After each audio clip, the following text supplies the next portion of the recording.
Vamos lá então, Zé? Vamos lá, cara. 8h10, então eu vou até 8h25. Vamos procurar, vou ficar controlando aqui. Bom, vamos ao básico, né? Apresentação. Minha apresentação, cara, é aquela rotineira. Quem já me conhece já viu isso várias vezes.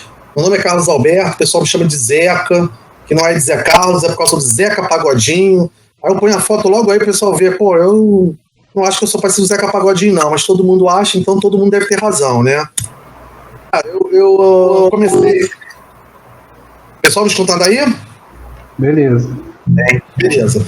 Cara, me formei na Marinha Mercante lá em 1986, né, viajei durante algum tempo, aí fui fazer uma pós-graduação na PUC em 1990, e de 90 até hoje são aí 30 anos aí já dentro da área de TI, né, programação, toda essa carreira dentro de TI, gerente de projeto, enfim, agora no mundo Agile, inovação, design thinking. Em 1994 fiz o MBA de Administração e Sistema de Informação na UF, tirei algumas certificações que são as básicas que o mundo pede dentro de cada área, né? Então foi PMP, Product Owner, Scrum Master, mais de 25 anos de experiência de TI.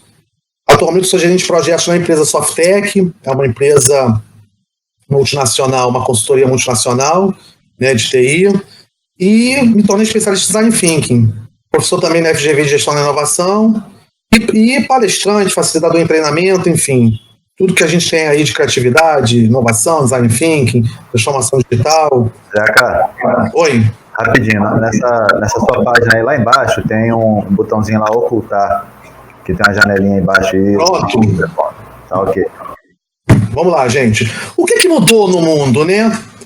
Principalmente, gente, o que mudou? A gente está saindo de um mundo em que a Revolução Industrial trouxe a gente da eficiência, que é fazer a coisa do jeito certo, todas as certificações de qualidade, então nós evoluímos muito no século passado no quesito de eficiência, e estamos indo para o mundo da eficácia. Não que uma coisa contraponha a outra, mas o mundo da eficácia é fazer a coisa certa. Então, hoje, a mudança de mundo que houve a gente tem que ter o foco, fazer a coisa certa. Não adianta ser muito eficiente sem ser eficaz. E a inovação, ela está muito pautada na eficácia. Qual a coisa certa a ser feita? Qual a dor que eu estou resolvendo? Qual o problema do meu cliente que eu estou resolvendo? Então, a eficácia é a grande palavra, não que não fosse antes, mas hoje ela predomina no mundo da inovação. Eu, então, estou trazendo alguns pensamentos, né, que ao longo desses últimos anos eu fui fazendo, que a imaginação é o oxigênio da criatividade. E a criatividade é a ferramenta da inovação. Então, para inovar, tem que ter imaginação. E para inovar tem que ter criatividade. Para ter criatividade, você tem que soltar a imaginação. Então, eu diria que o petróleo hoje, todo mundo fala, o petróleo hoje é informação.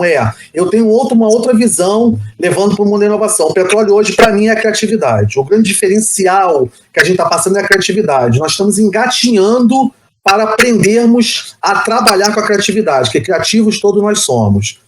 E aí eu senti necessidade de ter o meu conceito de inovação, já que a gente vai falar de inovação. Inovação é a criatividade em ação, capaz de gerar um produto ou serviço com valor percebido para quem é feito, sendo monetizado para quem a produz. Ou seja, só é inovação se tiver valor percebido para quem é feito. Se não tiver valor percebido, não é inovação. O outro tem que perceber, não você que fez, mas para quem você fez. Então, o Uber é o Uber porque tem valor para nós que percebemos. E todas essas grandes startups aí, elas crescem porque elas têm valor percebido para quem elas estão fazendo inovação. Aqui, esse painel aí, né, esse resumo do Gartner, para mim é uma das maiores coisas que eu vi nos últimos tempos para entender onde nós estamos, né? Nós somos muito bons aqui, nessa fase de execução, ou sabemos trabalhar na fase de execução, né? Até porque na Revolução Industrial e no mundo que nós vivemos, a gente sempre executou. E para o público de TI específico, a gente está dando uma grande guinada no Brasil um pouco depois, né, já que isso vem lá de 2001, Agile, porque a gente pegou tudo que tinha lá da engenharia e trouxe para a indústria de software. E fazer software não é fazer ponte, não é fazer prédio. Então, aqui na execução, quando eu estou usando Agile, e por Agile a gente está falando aí de Scrum, Kanban, enfim, tudo isso aí que tem nessas abordagens, nesses frameworks, a gente aqui até já tem muitas iniciativas feitas. O grande diferencial está aqui desse outro lado, ou seja, antes de executar, a gente planejar, a gente tem uma fase de qual é realmente o problema, o que eu realmente preciso resolver. Então, a gente tem aí várias abordagens. O Gartner está falando de Design Thinking em startup, mas aqui desse lado, a gente pode botar o Lean Inception, que o Daniel vai falar com vocês, a gente pode botar o Design Sprint, que o Júnior também deve comentar. Enfim, tem 1 milhão de coisas. Mas é muito legal a gente entender essa separação, que eu acho que ficou muito legal. O que está em vermelho não é do Gartner. Alguém fez aí, e eu concordo com essa divisão, que é a gente olhar que tem um mundo aqui abstrato, que é o mundo da definição, o mundo da ideação, o mundo do aprendizado. O Product Backlog é abstrato, é só uma ideia do que eu quero fazer. A execução da sprint é só uma ideia, ainda não tem nada. E tem um mundo concreto, que é o mundo da empatia, o mundo que eu estou medindo alguma coisa que foi feita, o mundo que eu estou fazendo uma revisão do resultado daquela minha sprint. O pessoal que não conhece Ágil, a gente não vai ter tempo hoje de entrar nesse detalhe do detalhe, mas em outros webinars a gente pode fazer. Então isso aqui é um resumo para a gente entender aonde a inovação começa. A inovação não começa aqui, a inovação começa aqui atrás, no entendimento do problema do cliente. E como é que eu faço isso? É o que eu vou procurar nesses 10 minutos, que é uma tarefa inglória, trazer para vocês. Em tão pouco tempo, a gente dá um overview disso. Vamos pensar assim, alguém trouxe esse problema para a gente. Como melhorar a comunicação entre os diversos órgãos nas atividades diárias com o seu público? Então, esse é um problema levantado. Tá? Vamos pensar no órgão público, vamos pensar na nossa empresa, enfim. No órgão público você vai ter ali, você tem um morador de rua, e aí, para o órgão, a prefeitura, o Estado, enfim, a ONG, atender, você tem que juntar vários departamentos. Às vezes você tem que juntar assistência social, polícia militar, o bombeiro, enfim, tem que juntar vários órgãos. Como é que esses órgãos se comunicam? Então, a maneira tradicional de resolver isso é você pensar, bom, vamos fazer aqui um escopo, vamos sentar, desenhar o escopo, falar com essas pessoas, escrever o escopo, vamos fazer aqui uma especificação funcional para quem é de TI vai entender, vamos aqui pensar num sistema, joga na TI, a TI vai mastigar isso, vai fazer um sistema, vai fazer um app, vai pensar se quer inovar em inteligência artificial, enfim, vamos pensar se a gente vai usar drone para ajudar, e aí a gente começa a viajar.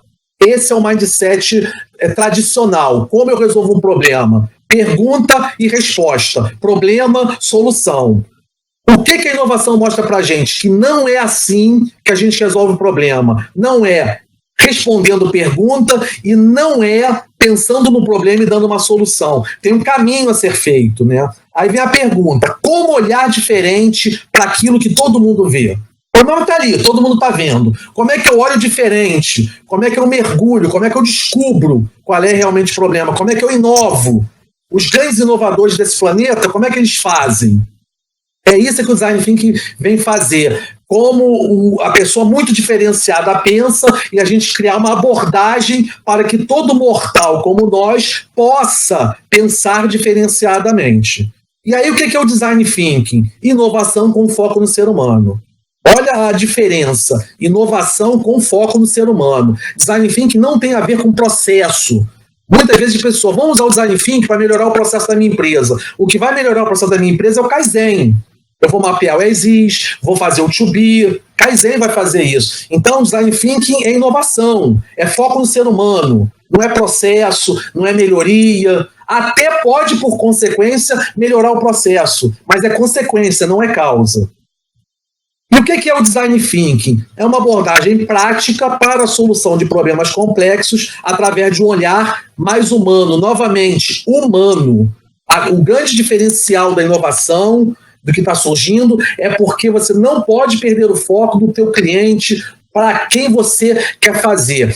Tudo que a gente está falando aí de empregabilidade, das máquinas, da inteligência artificial, são as atividades rotineiras, as atividades previsíveis. O grande nicho para nós é a criatividade, é resolver o problema humano, como humano, não como máquina. E E aí, resumidamente, aí isso deve ser da análise de sistemas, né? Como análise de sistemas, eu procurei, cara, se eu tivesse que explicar o design thinking numa foto, num slide, tá aqui. O que é o design thinking? Foco no ser humano. Ele bebe na fonte da filosofia, bebe na fonte da pedagogia, mas design thinking, no resumo do meu entendimento, passa por equilíbrio, valores e pilares. Valores, empatia, colaboração, experimentação. Aqui é o que nós vamos ouvir falar, o Júnior vai falar disso provavelmente, o Daniel, e vocês estão ouvindo aí em outros workshops, em outros webinars. Aqui é a cultura, é o mais difícil, mudar a cultura da empresa, fazer a empresa pensar diferente. A empresa hoje quer fazer inovação com o mindset da Revolução Industrial do século passado. É água e óleo. Uma coisa é inovação, outra coisa, e elas não se contrapõem. Elas são diferentes. Você tentar fazer inovação pensando em cronograma fechado, em data posta e comando e controle, não tem inovação. Inovação é criatividade, inovação é experimentação, inovação presume erro. Você não vai numa fábrica fazer 100 peças erradas para achar bacana. Você vai usar tudo que a gente aprendeu lá de qualidade para não ter erro na produção. Isto é produto.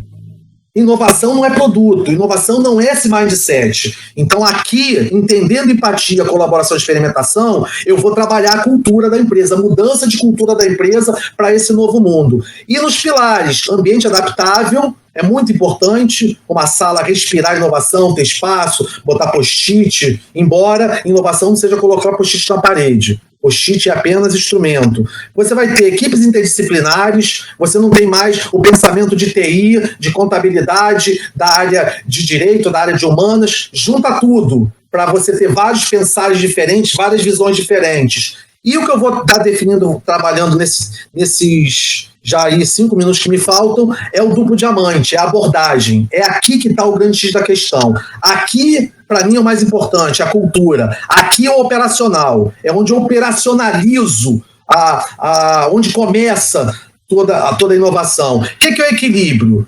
Tem que ser tecnicamente possível, financeiramente viável e desejável. Por onde a gente começa todo projeto? Tecnicamente possível? A gente pergunta. A empresa pergunta, é financeiramente viável? A inovação começa aqui, é desejável? Depois eu penso aqui. Primeiro é desejável, então vamos em frente. Vamos pensar, vamos jogar ideia. Depois vai ter que ser tecnicamente possível, financeiramente viável. Valores, empatia, colaboração e experimentação. Vamos trabalhar a experimentação. Essa grande mudança de mindset. O Tom Kelly, irmão do David Kelly, que é o dono da Dell, uma das maiores empresas do mundo de design thinking. O que o Tom Kelly fala? Fale frequentemente para que você possa ter sucesso mais cedo. É isso. É falhar cedo, porque experimentar muito. Experimento, quanto mais eu experimento, mais próximo eu estou da solução. Isso é uma total mudança de mindset. A gente não aprende isso na escola, não aprende isso na faculdade e não aprende isso na empresa. Então é uma mudança de mindset. Tá? E a abordagem. Como é que a gente faz hoje? A gente tem um problema, eu passei lá para vocês, o que a gente pensa? Solução. Software, app, melhorar processo. Porque a escola ensinou isso. Por que é o duplo diamante? Por que é um diamante? Porque você tem a fase como se fossem 2 diamantes. Aqui é a divergência, você vai na descoberta ignorar aquilo que você sabe e trabalhar como se você não soubesse daquele problema. Então você vai mergulhar numa equipe multidisciplinar para ver as várias visões daquele problema. Aí é divergente, que cada um vai ter uma visão diferente, você vai reunir todas essas ideias e vai agregando essas ideias. Então aqui é a fase divergente, eu mergulhei para descobrir o problema. Aí eu vou definir qual é o problema, eu vou afunilar para eu descobrir qual é o problema. Então, aquela primeira fase, divergência, convergência, descobrir o problema. Por quê? Para ser eficaz. Porque se eu chegar na solução muito eficiente para o problema errado, não serve para nada. Descobrir o problema, vem a fase de desenvolvimento ou ideação. Vou jogar muitas ideias para resolver aquele problema. Achei as ideias, eu vou convergir aqui para a solução. É simples de ver, né? E a gente, quando vocês forem fazer perguntas, a gente vai procurar trazer. A ideia hoje é só passar muito overview do que é, usando ferramentas, gente. O que é uma ferramenta? Na fase de entendimento, eu posso usar, por exemplo, o Coco. O que eu conheço, o que eu quero conhecer. Pego uma folha de A3, divido no meio. O que é que eu conheço desse problema? O que é que eu quero conhecer? Eu vou conhecer com quem? Eu vou cair dentro do público. Ou eu vou para a rua, ou eu vou no outro departamento da minha empresa. Eu vou tentar entender. Uma outra ferramenta, explique para o ET. Então alguém vai fazer um papel de ET dentro do grupo. Vai fazer as perguntas que ninguém quer fazer, as perguntas bobas, para a gente refinar o entendimento do problema. Passar um case rápido para vocês, daquela pergunta: como melhorar a comunicação de diversos órgãos nas atividades diárias com o seu público? Esse é um case real, eu estava dentro de uma empresa de inovação, e esse foi um grupo multidisciplinar que foi trazido para a gente. Então nós esquecemos essa questão de comunicação que aparece aí. O que a gente fez? Partimos para entender o que essa empresa fazia, o que esse órgão público fazia. Então, definimos, então você vai discutir, procurar pesquisar, compreender, primeira fase. Agora vamos afunilar, vamos para dentro da organização. Aí o problema que a gente vê, a dor que está lá não tinha nada a ver com comunicação. A dor que estava lá numa pesquisa que a gente fez, saiu, eu enxugo gelo. Na outra, eu enxugo gelo. Por que eu enxugo gelo? Porque um dos trabalhos que a gente faz é tirar a pessoa da rua, o morador de rua. Ao morador de rua a gente coloca num determinado abrigo, ele volta para a rua. Então, a gente está fazendo um trabalho que profissionalmente não ajuda e investe esse dinheiro numa coisa que não dá solução. Aí a gente vai para a rua para conversar com o morador de rua. Aí a gente entende a dificuldade dele. Então, eu não estou resolvendo o problema de comunicação.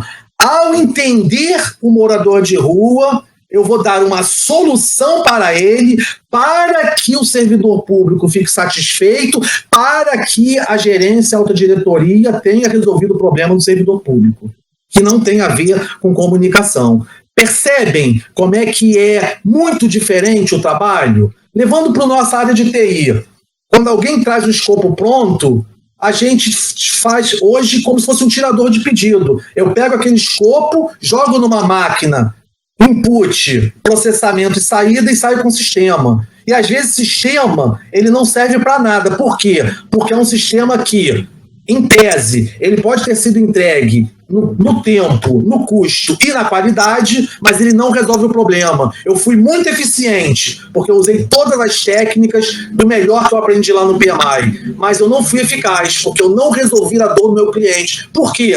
Porque eu não fiz esse passo que a gente está vendo ali no Gartner. Eu não me aprofundei, eu não fiz um duplo diamante, eu não usei um Inception, eu não usei uma abordagem que me permite, de fato, compreender e entender aquilo que eu tenho que resolver. Aqui é um exemplo para vocês verem uma das ferramentas que a gente usa, que nós conhecemos, o que eu quero conhecer. Então você põe ali e vai usando ferramenta, e a sala vai enchendo, e você vai tirando de um lugar para o outro, e aí você vai formando uma ideia daquilo que você tem que fazer.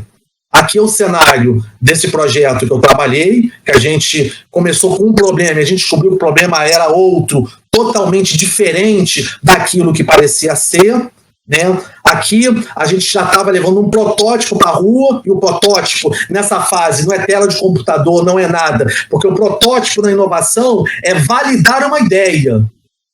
Eu achei o problema certo, não é validar a solução. Então a gente estava validando ali com o morador de rua. Isso aqui faz sentido para você? Né? E é isso, gente. 15 minutos, é isso. E aí vamos perguntar, porque eu sei que não dá para a gente, uma abordagem dessa, a gente entender nesses 15 minutinhos. Mas a ideia é despertar o interesse de vocês, a ideia é exatamente a gente ver, bom, por onde começa isso? Não começa, obviamente, na execução. Começa em descobrir o problema. Show, beleza, gente? Então... Bacana. Pessoal, então coloquem as perguntas aí, a gente vai deixar para responder tudo no final, para fazer um grande bate-papo, um grande debate. O pessoal escutou bem aí, gente? Acho que sim, eu pelo menos estava escutando muito bem. Pessoal, algumas pessoas colocaram perguntas aqui. Então eu vou fechar a tua câmera, Zeca, para poder abrir a do Daniel, beleza? Legal. Milagre eu ter podido falar em 15 minutos, né? Mas tá de parabéns. Tá de parabéns. Valeu. Daniel, vê se você consegue habilitar a sua aí, por favor.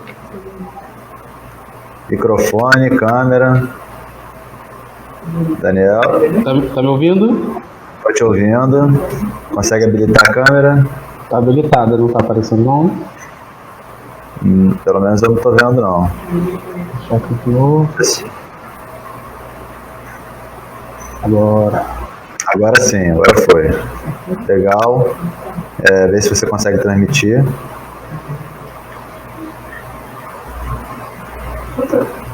Legal. A Daniel já botou aí uma informação, né? Site com informações. Vai sortear um livro de Inception. Bacana. E aí, pessoal, tudo bom? Boa noite para todos. Estão conseguindo ver minha tela aí? Tá sim. Beleza, manda bala. Tela, áudio, tudo perfeito? Júnior, qualquer coisa você vai passando a informação aí pra gente, tá bom? Vamos lá, pessoal. Hoje a gente vai falar um pouquinho de Lean Inception. Eu vou passar bem rapidamente sobre o que é o método e por que esse método foi criado, né? Então, a gente tem um livro que se chama Lean Inception, como alinhar a pessoa e construir o produto certo. Né? Só antes de a gente começar, vou me apresentar. Sou o Daniel Nunes, né? Trabalho há um pouco mais de 13 anos na área de TI. Ultimamente tenho trabalhado na área de desenvolvimento de produto, como um Agile Coach. Sou Scrum Trainer, sou facilitador de manager oficial, sou coach pelo SBC. Tenho um MBA em gestão de projeto e liderança e inovação em gestão 3.0. E recentemente eu estou me especializando em psicologia positiva e coach, né? Então, como eu estou atuando bastante em cima de Agile Coach, de melhorar a performance de time, então eu estou fazendo bastante imersão em psicologia positiva e coach para melhorar o desempenho desses grupos de trabalho. Eu sou trainer oficial lá do método do Lean Inception pelo carole.org, né? Esse aqui é o logo. Tem algumas iniciativas aqui no Rio, que é o Agile Talks, que é um evento que costuma ser mensalmente, né? A gente deu uma parada porque eu estou com uma filhinha de 8 dias, então estou um pouco fora lá da comunidade, né? Filhinha de 8 dias demanda bastante tempo, né, da gente, então a gente acaba se dedicando mais aqui à família. Tem um Agile Day, que vai ser um encontro de um dia, com vários workshops de agilidade. Então, a princípio a gente vai rodar aqui no Rio, mas no futuro a gente pensa em ir para outros estados. E tem um grupo lá no Meetup que é o Business Agility, que provavelmente vão ser webinars sobre Business Agility. Se alguém se interessar, depois eu passo o link aqui. Então, se vocês puderem lá, entram lá no site. Eu passei aí o Instagram meu, do DNA Ágil, que é a iniciativa que eu tenho para disseminar agilidade. Eu vou fazer o sorteio de 2 livros, não sei se... Só parar aqui, ó. 2 livrinhos desse do Lean Inception. Então, independente de onde você estiver, eu vou mandar para vocês via correio. Então, eu vou fazer lá no Instagram, eu vou criar uma publicação lá e vou botar algumas regrinhas. Vocês vão escrever lá que vocês querem participar, e quem ganhar eu vou mandar via correio para vocês aí onde vocês estiverem. Rio, qualquer lugar que vocês estiverem, eu vou mandar pelo correio para vocês. Beleza? Então, eu passei o link aqui na descrição. Entra lá no Instagram, no LinkedIn, e se conecta comigo que eu vou fazer esses sorteios lá. Vamos lá de novo, compartilhar a tela. Então vamos para o que interessa, né, gente? Vamos lá. Então, gente, o Lean Inception é um método que foi criado pelo Paulo Carole. Ele compilou todas as ideias deles aqui nesse livro do Lean Inception, como alinhar pessoas e construir o produto certo. Então, como é que surgiu a ideia da Lean Inception? O Paulo Carole, ele fazia alguns trabalhos de Inception que duravam de 30 a 45 dias. Então, ali se discutia toda a parte de concepção de produto e a parte técnica. Só que demorava de 30 a 40 dias. Então, nesse meio caminho, o Paulo Caroli ele teve um filho, o João, e ele não conseguia ficar longe de casa mais de uma semana. Então, assim que o filho nasceu, ele foi fazer uma Inception lá nos Estados Unidos e teve o contato com o livro do Eric Ries, que é o The Lean Startup. Aí ele conheceu o conceito de MVP. Então ele falou, vou tirar tudo que não é de produto da minha Inception e vou fazer focada no meu mínimo produto viável para eu validar a hipótese daquele produto. Então ele reduziu, através da experimentação, uma Inception de um mês e meio, para uma semana. E eu vou falar um pouquinho sobre como que é essa agenda dessa semana para a gente chegar nesse alinhamento desse produto, né?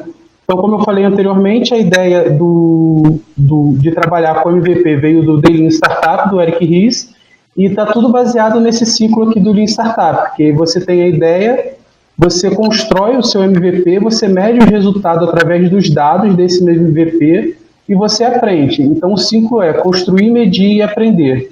Então, tudo vai estar embasado nesse ciclo, né? Então, você cria produtos mínimos que sejam viáveis para o seu cliente final, seu usuário, valida aquela hipótese, aprende com aquela hipótese, se aquilo ali foi validado ou não, e você continua o desenvolvimento do seu produto ou você cancela seu produto porque aquela hipótese foi validada. É legal que para você fazer uma Lean Inception, você precisa ter um problema, né? Então, se conecta muito lá com o Design Thinking, com o que o Zeca falou, né? Então, a gente precisa se conectar com um problema para a gente chegar aqui na Lean Inception, a gente desenvolver o que a gente vai resolver, o que a gente precisa para resolver esse problema. A gente aqui não está preocupado ainda como que a gente vai construir esse MVP, a gente está preocupado no o que a gente vai fazer para resolver esse problema, beleza? Aí aqui é uma brincadeirinha que a gente faz, o desenvolvimento de produto ou de sistema, de software da forma tradicional, o que se fazia, né? Você tinha um planejamento exaustivo no início do projeto, você tinha ali o escopo, o custo e o tempo já definido e com isso você tinha qualidade. Se você estourava o tempo, se você estourava o escopo, a qualidade acabava sendo comprometida por causa desses outros fatores que eram fixos. E com o movimento Lean Startup, a gente vai diminuir esse ciclo de feedback, né? A gente faz pouco planejamento inicial e vai validando as nossas hipóteses. Então, a gente constrói o produto, mede através de dados e aprende com ele. Então, aqui é o exemplo que a gente dá. Se você tem uma hipótese, que é se locomover de um ponto A a um ponto B, você vai fazendo produtos incrementais para ver o primeiro produto ali que você faz. Você vai validar a sua hipótese. Será que realmente existe alguém que precisa se locomover de um ponto A a um ponto B? Ah, validou. Aí você vai evoluindo aquele produto ali, porque a sua hipótese foi validada lá no seu MVP. Então a ideia é essa, diminuir o ciclo e aprender com essas hipóteses. Né? Aqui é um slide que eu faço, é começar a trabalhar menos com esse desenvolvimento do passado e trabalhar mais com esse ciclo do The Lean Startup, é construir, medir e aprender. Tá? Então, o que consiste na Lean Inception? A Lean Inception, como eu disse, você precisa ter um problema para ser resolvido. Então, a gente divide aqui. Você tem pré-Lean Inception, você tem a Lean Inception, que é uma semana, e você tem um pós-Lean Inception. Esse pré-Lean Inception, você precisa fazer o engajamento das pessoas que vão participar dentro da Lean Inception, elaborar uma agenda, né, verificar a disponibilidade dessas pessoas que vão participar dessa agenda, e coletar algumas informações. Por exemplo, se a empresa trabalha com Design Thinking, então a gente vai coletar todo esse trabalho que foi feito de Design Thinking antes para descobrir qual é o problema que a gente precisa resolver para trazer isso já para dentro da Lean Inception. Quando a gente começa a Lean Inception, né? Então o que a gente tem que preparar para fazer Lean Inception? A gente prepara o cofre, prepara a agenda, é importante que o local onde a gente vai rodar a Lean Inception seja no mesmo local, porque a gente constrói vários canvas, então aquilo ali precisa estar visível para todo o grupo. Né? A gente tem um showcase que a gente apresenta o resultado na sexta-feira de tudo que foi construído ao longo da semana. Então a gente utiliza Energize, que é para você motivar as pessoas para trabalhar dentro da Lean Inception. E depois que você termina ali Inception, você pega tudo aquilo ali que você construiu e leva para dentro de um time ágil para fazer a construção daquele produto. Então aqui a gente vai quebrar as funcionalidades em histórias de usuário, a gente vai fazer a validação do MVP com a construção propriamente dita, lá com os times que usam Scrum, né, a gente usa lá a interação zero, sprint zero, né, que é para fazer esse detalhamento para a gente começar a construir o produto. Aí aqui, entrando na Lean Inception, a Lean Inception ela foi elaborada através da experimentação, então esse pacote que a gente tem hoje aqui do método Lean Inception, ele foi concebido através de muita experimentação, foram feitas muitas Lean Inceptions e foram se adequando a algumas atividades. Tem muitas atividades aqui que vêm do Design Thinking ou de outros métodos que foram compiladas e para chegar no final aqui, na construção do Canvas MVP e no sequenciador de funcionalidade, que são duas ferramentas que foram elaboradas pelo Paulo Caroli, tá bom? Então vou passar aqui rapidamente em cada atividade, só para ter um entendimento macro do que é. A primeira atividade que a gente faz dentro de uma Lean Inception é a visão do produto. É que você cria um pitch daquele produto para gerar um entendimento daquele produto, né? Então, a gente está saindo de uma desordem, né? Ninguém tem um alinhamento ainda sobre aquele produto e a gente quer compilar aquelas ideias para chegar a um produto único, uma visão única de produto. Então, a gente começa a fazer o alinhamento através da visão do produto. Aqui tem uma ferramenta que a gente chama não é, faz, não faz, que é uma ferramenta que a gente cria os limites do produto, né? Então aqui a gente pode dizer que o produto é acessível, online, on demand, ao vivo, não é burocrático, não é presencial, porque pode ser uma ferramenta web. O que ele faz? Conecta pessoas, transmite palestras. Esse aqui foi até um exemplo que eu dei lá no congresso, no Conagile. Então a gente fez uma visão do produto e as atividades da Lean Inception como se estivesse fazendo uma Lean Inception para o Conagile. Então aqui são todas as características, os limites desse produto. Aí o próximo passo é a gente pegar, cada membro lá do grupo escreve 3 objetivos do produto. O que esse produto pretende resolver? Então a gente vai compilando esses objetivos que as pessoas vão escrevendo e a gente compila em 3 grandes objetivos. Por que 3 grandes objetivos? Por que não 4? Por que não 2? Esses foram números feitos através de experimentação, porque isso aqui serve para a gente fazer o brainstorm de funcionalidades. Então, se você passa muito de 3, a quantidade de funcionalidades que você vai trabalhar ali no seu brainstorm vai ser muito grande. E como a gente já está pensando que lá na frente a gente vai sair com MVP, então tem muita funcionalidade que vai ficar de fora. Então, assim, através da experimentação, a gente chegou a esses 3 grandes objetivos, que é um bom número para a gente, um bom número de funcionalidades para a gente poder trabalhar lá nas atividades seguintes. A gente trabalha com as personas, aqui está um exemplo de persona também. Geralmente, para empresas que trabalham com Design Thinking, essa pesquisa de persona, ela já vem pronta, né? Já foi feita lá pelo trabalho de Design Thinking. Quando isso não é feito no Design Thinking, o que a gente faz aqui dentro da Lean Inception é uma hipótese de persona, né? A gente não foi fazer uma pesquisa, entender o nosso público, entender as personas. Então, se a gente não tem essa pesquisa, a gente acaba trazendo mais uma complexidade para o nosso produto. A gente está com uma nova hipótese para dizer que essa daqui é uma possível persona para o meu produto. Então, quando a gente for validar o MVP, pode ser que essa persona seja uma hipótese que a gente não consiga validar, porque não é o público-alvo do nosso produto. Então, é importante você fazer um trabalho de Design Thinking para fazer a descoberta dessas personas. Feito as personas, lembra lá que a gente fez os 3 objetivos e as personas. Então, a gente acaba criando uma matriz aqui, com objetivos e personas. Então, aqui, nesse formato, a gente acaba tendo como se fosse uma história de usuário aqui, ou uma grande funcionalidade, né, que vai ficar. Como ator, eu preciso, gostaria de uma ação para atingir aquele objetivo. Então, vou fazer a seguinte pergunta. Para que o Mark 22 alcance o objetivo 01, qual as funcionalidades que ele precisa para alcançar esse objetivo? Então, eu vou fazendo brainstorm com as pessoas e vão aparecendo N funcionalidades. Depois que eu fiz esse brainstorm dessas funcionalidades, eu faço o que a gente chama de revisão técnica de negócio de UX.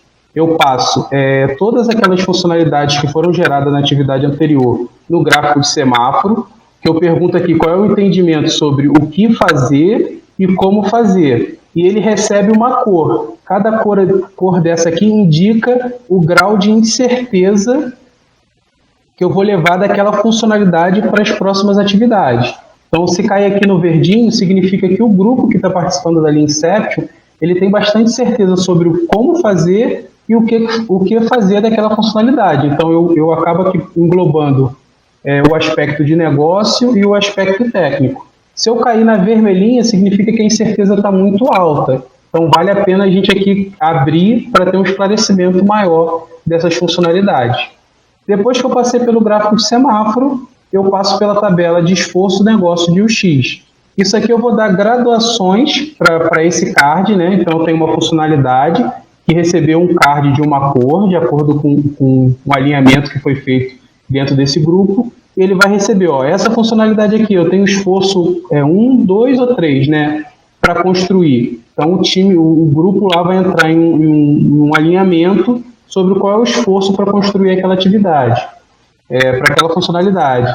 E mesma coisa para negócio, qual é o valor de negócio que aquela funcionalidade vai entregar? 1, 2 ou 3 cifrões. E por último, e não menos importante, que é o valor de UX, né? O quanto que o meu usuário vai amar aquela funcionalidade. Então, eu adiciono lá 1 coraçãozinho, 2 coraçõezinhos ou 3 coraçõezinhos. Eu dou sempre um exemplo aqui do cadastro de usuário. Quem é usuário de qualquer tipo de aplicativo, ele detesta fazer um cadastro muito extensivo, né? Preencher nome, documento, e-mail, ele não gosta. Então, se a gente for pensar na relação de UX com esse cadastro, a gente vai classificar aqui como 1 coraçãozinho. Porque para a gente, como usuário, a gente detesta fazer esse tipo de interação com o nosso produto. Mas para o negócio pode ter uma relevância muito alta. Por quê? Porque é através desse cadastro que eu vou fazer o input dos dados do meu cliente e eu vou poder fazer um trabalho posterior para converter aquilo ali em uma venda ou em qualquer outro tipo de ação de marketing ou de venda. Tá? Então, é essa diferençazinha de valor de negócio que traz para o meu produto e o valor do X, o quanto o usuário vai amar essa funcionalidade.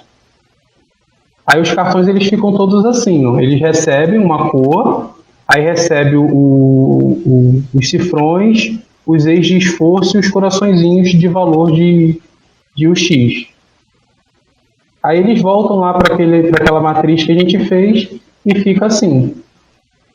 Beleza? Depois que a gente fez esse brainstorm, a gente cria uma jornada do nosso usuário, lá de acordo com aquelas personas, para a gente tentar fazer descoberta de novas funcionalidades. Então, essa aqui geralmente é uma etapa que também vem do Design Thinking, né, que às vezes já vem pronta para a gente já fazer o brainstorm de funcionalidade. Então, com as jornadas a gente consegue fazer descobertas de bastante funcionalidades. Então, é uma ferramenta bem legal que vem do Design Thinking. E geralmente, quando as empresas já trabalham com Design Thinking, elas já trazem isso para dentro da Inception, lá naquele pré-Inception, né? Então, ele já faz a compilação de todas essas ferramentas já para trazer para a Inception para a gente poder evoluir de forma mais rápida e mais assertiva. Tá? Aí aqui é uma coisa que a gente faz, que é o cruzamento das jornadas, né, que foram criadas com as funcionalidades lá, com os cartões coloridos. Vocês podem ver aí que tem a jornada, né, que são os cartõezinhos rosas, e tem os cartões coloridos que a gente está encaixando nessas atividades, nesses passos da jornada, né? Então, a ideia aqui é verificar se ficou alguma funcionalidade de fora nas jornadas e se tem alguma funcionalidade que a gente possa criar com essas jornadas, que a gente ainda não criou através lá do brainstorm. Depois de feito isso, a gente pega todas aquelas funcionalidades e faz um sequenciador daquelas funcionalidades. A gente usa essas 6 regras para fazer o sequenciador, né? Então, eu vou ler rapidinho aqui as 6 regras. Uma onda pode conter no máximo 3 cartões. Então ele chama de onda, tá vendo aqui essa numeração? De 1, 2, 3, 4, isso daqui são ondas. Então cada onda não pode conter mais de 3 cartões. A regra 2, uma onda não pode conter mais de um cartão vermelho. Então, o exemplo aqui, ó, na onda 2, eu tenho 2 cartões verdes e um vermelho. Eu não poderia ter um verde com 2 vermelhos. Terceira regra, uma onda não pode conter 3 cartões somente amarelos ou vermelhos. Quarta regra, a soma dos esforços dos cartões não pode ultrapassar 5 E's. Lembra lá que o E's são um esforço? Então, a soma dessa onda aqui, de todos os esforços desses 3 cards da onda, não pode ultrapassar 5 E's. Quinta regra, a soma do valor dos cartões não pode ser menos que 4 cifrões. Então, aqui é a mesma regra lá, a gente conta os cifrões, não pode ter menos de 4. Por que a gente faz essas regras em relação a esforço e a valor de negócio, né, que é os cifrões? É para balancear as ondas. Porque se eu tenho uma onda com muito esforço, eu vou desbalancear. E na hora que eu for levar isso para dentro do meu time ágil lá fazer a construção, pode ser que aqui não tem uma regra, mas vamos dizer que a primeira onda seja a nossa primeira sprint. Então, se a primeira sprint ela estiver muito desbalanceada, com muito eixo de esforço, e a segunda não, a gente não vai conseguir entregar aquilo ali numa sprint. Então, é para balancear o trabalho dentro das interações ou do fluxo de Kanban que a gente tiver lá no pós-inception. Aí a sexta regra é um cartão depende do outro, esse outro deve estar em alguma onda anterior. Então aqui eu falo sobre uma dependência, né? Se eu preciso de um cadastro antes de fazer a criação de um evento, então eu preciso, esse card do cadastro ele tem que estar antes do cadastro do evento. Então aqui é uma informação de precedência, então a gente tem que olhar para isso também, beleza? Então é aqui que a gente define o nosso MVP. Então o grupo vai fazer o sequenciamento das atividades e vai definir, essas 8 funcionalidades, essas 3 funcionalidades aqui vai gerar um MVP. Então eu posso pegar aqui um post-it e escrever, posso escrever aqui MVP e vou colocar, esses 3 cards aqui vai ser um MVP. Não existe uma regra para eu definir qual vai ser o meu MVP. Aqui vai ser um alinhamento entre o grupo para definir, esse conjunto de funcionalidades eu já consigo entregar valor e validar a minha hipótese do meu produto. Então, isso vai ser um alinhamento feito pelo grupo, beleza? Feito isso, a gente já sequenciou todas as funcionalidades que foram criadas dentro da Inception, já descobrimos qual vai ser o nosso MVP, qual a nossa hipótese que a gente vai validar. A gente traz tudo isso e joga aqui no Canvas MVP. Esse daqui é o resultado final da Inception, né? Então vocês podem ver que tem aqui o quadrante das personas, das jornadas, da visão do MVP, né? Qual é a hipótese, qual é a visão do seu MVP, qual é a hipótese que você quer validar, as funcionalidades, né, que você descreveu lá no sequenciador, o resultado esperado e as métricas para validar se aquela hipótese foi validada ou não. Essa relação aqui de custo e cronograma, ela foi adicionada porque muitas empresas elas têm a necessidade de ter uma noção por alto de qual o valor que ela vai investir para validar essa hipótese e qual o tempo. Daniel caiu? Pessoal, vocês me ouvem aí? Todo mundo me ouve? Daniel caiu, né? Deixa eu ver se ele vai voltar. De repente teve algum problema. Um minutinho só, pessoal. Pera aí.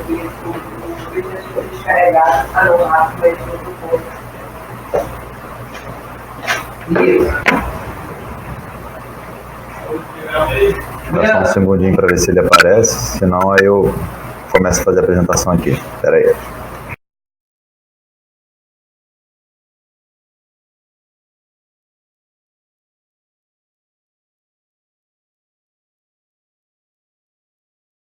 Pessoal, tá me ouvindo aí? Caiu minha conexão, né? Então, só para finalizar aqui, tava lá no Canvas, né? Daniel, tá ouvindo? Deixa eu compartilhar novamente aqui. Agora tá. Tá, beleza. Tá me ouvindo aí? Tô te ouvindo. Deixa eu compartilhar de novo aqui. Você estava na parte final, ele estava falando do Canvas, aí você estava contando sobre a questão do custo e cronograma, e depois não ouviu-se mais nada, caiu tudo. Legal, então vamos lá. Então, só para recapitular, o custo e cronograma foi adicionado porque as empresas elas queriam ter essa informação. Qual é o custo de investimento que eles iam ter para construir esse MVP, né? Qual o investimento que eles iam fazer e qual o tempo que o time levaria para construir esse produto para validar a hipótese. Então, por isso foi adicionado esse custo e cronograma. Tem empresas que nem colocam essa informação aqui.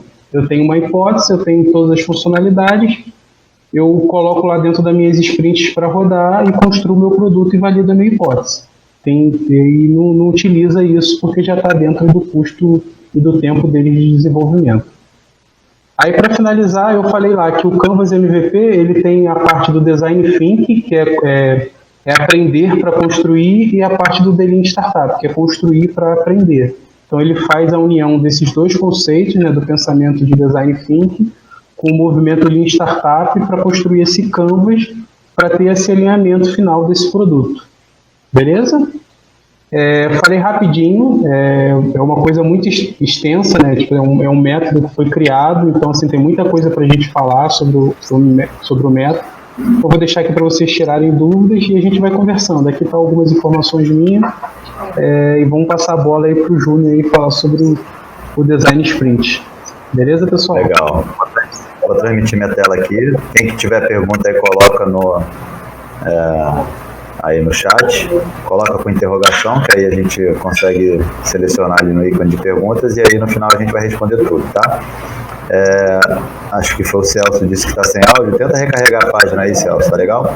Eu vou compartilhar a tela. Vocês estão me ouvindo? Daniel, você me ouve? Perfeitamente. Tá bom. Não, é que o pessoal do suporte aqui disse que não está ouvindo. Tá bom. Vou compartilhar a tela, me avisa se estiverem vendo, tá? Já aparece aí? Perfeito. Ô, Clênia, tenta recarregar a página, por favor. Ok, então tem muita gente que está conseguindo ouvir, então deve ser algum problema de compartilhamento mesmo, tá? Legal. Então vamos lá, gente. Eu vou falar um pouquinho aqui sobre soluções inovadoras, vou dar um foco maior no Design Sprint. Tem algumas coisas que tanto o Daniel quanto o Zeca já falaram. A ideia aqui não é ser repetitivo, mas a gente dá uma outra visão e apresentar o Design Sprint para no final a gente fazer uma discussão aí da sinergia, né, do que a gente tem em comum e do que tem de diferente entre as três ferramentas, as três abordagens. Estava falando um pouquinho de mim, tenho mais de 16 anos de gestão, certificado PMP, Agile Coach, Agile Scrum Master, Prexim, PMO CP, Management 3.0, tem também a certificação de Agile Leadership também, que eu tirei recentemente, né, de Lean Inception, além de ter aí, mestrado em administração, minha carreira toda foi muito formada dentro da área de administração, embora com algumas especializações aí também na área de tecnologia. Tá? E embora também tenha trabalhado muito, durante muito tempo, essencialmente com projetos de tecnologia também. Tá? E aí, eu queria fazer um questionamento para vocês, né? Isso aí significa perfeição ou desperdício, né? E muitas das vezes, quando a gente trabalha de uma forma tradicional, num projeto tradicional, a gente vai, planeja, faz a especificação funcional, a gente faz o planejamento, cronograma, detalha especificamente o design do produto e aí produz aquele produto supra-sumo da tecnologia, daquilo que a gente imagina que seria o melhor para a gente fornecer para o nosso usuário final, para o nosso cliente, e quando a gente vai apresentar para ele, ele fala, pô, legal, mas eu não preciso disso. E aí a gente, dentro da visão do que o próprio Daniel falou, de MVP, tudo que estiver fora daquilo que a gente não está validando e verificando com o nosso usuário se é realmente necessário ou não, é desperdício, tanto de tempo, de recurso, de esforço, enfim. E está realmente se dedicando a trabalhar e construir algo que não vai ser utilizado ou que de repente não é tão importante assim. E é isso que a gente procura evitar. E aí, só para dar uma contextualizada, né, a gente vive hoje numa economia colaborativa, com esses aplicativos e soluções novas aí como Airbnb, Uber, BlaBlaCar, Green, né, e vários outros aí que existem no mercado e que focam muito na economia colaborativa, muito no compartilhamento de recursos, né. Hoje a ideia cada vez mais é da gente não ter posse, sim da gente ter o uso das coisas. E aí, quando a gente fala dessa economia colaborativa, essa perspectiva de colaboração, ela é trazida para dentro das organizações. Não tem como a gente fugir, dissociar o que a gente vive, né, o que a gente enfrenta, o que a gente vivencia hoje na nossa sociedade daquilo que a gente vive dentro das organizações. Só que tem uma questão também, que é o nosso sistema educacional. O nosso modelo educacional, literalmente, ele forma as pessoas. Forma no sentido de colocar em formas, né? De deixar a gente dentro de uma caixinha, onde a gente não consegue usufruir do máximo da nossa imaginação e, consequentemente, da nossa criatividade. E, no final das contas, a gente acaba tendo dificuldade de inovar por conta disso tudo. Como o Zeca bem falou, também não vou me aprofundar, né? Mas a ideia é a gente precisa ser criativo, a gente precisa ter imaginação. E para isso, a gente precisa pensar fora da caixa, né? A gente precisa sair dessa caixa na qual a gente foi colocado.